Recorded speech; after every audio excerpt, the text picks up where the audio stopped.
What's up, y'all? Some of my thoughts on the book of Revelation. Hope y'all are having a nice day. The book of Revelation can be confusing for individuals who aren't aware of what it's about, especially if it's your first time reading it. There's a lot of language in there that you're not familiar with. And so, one thing that really helps is understanding the Old Testament terminology, because if you read the book of Isaiah, Isaiah talks about the same thing over and over again using different language. He talks about the Israelites coming out of Babylonian captivity. He pictures it as a resurrection of the dead. He talks about Israelites coming back from Babylonian captivity. He pictures it as a new heavens and a new earth.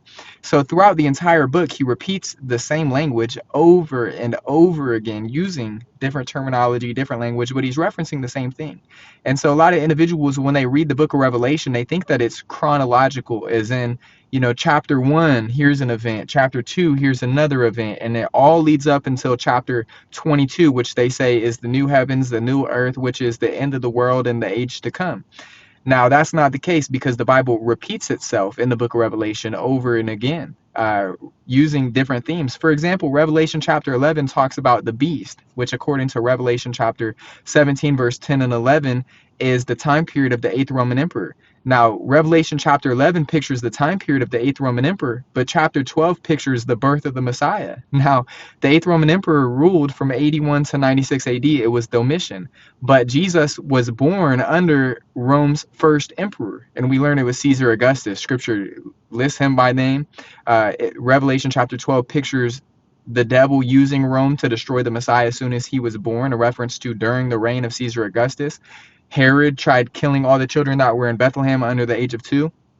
And so my thoughts on the book of Revelation, you can understand it, but there's a lot of traditional perspectives that actually should be rejected because the scriptures actually reject them. Like, for example, people say the book of Revelation is about the destruction of Jerusalem in 70 AD by the Romans. And literally, I just read a comment the other day. Somebody said Revelation chapter 6 is about the destruction of Jerusalem. You read Revelation chapter 6, and guess who it pictures hiding from the judgment?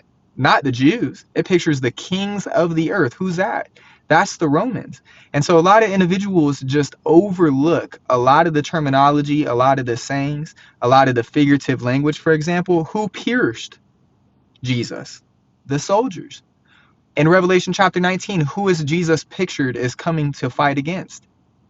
The kings of the earth, which is what Revelation 6 says. And so a lot of people get confused. It shouldn't be as confusing as people make it. You can understand it. I can understand it. And if you have any questions about it, leave them in the comments below, and then we can talk about it. I'll make another video about whatever it is that you want to talk about. But just know Jesus is coming in our future for a second coming.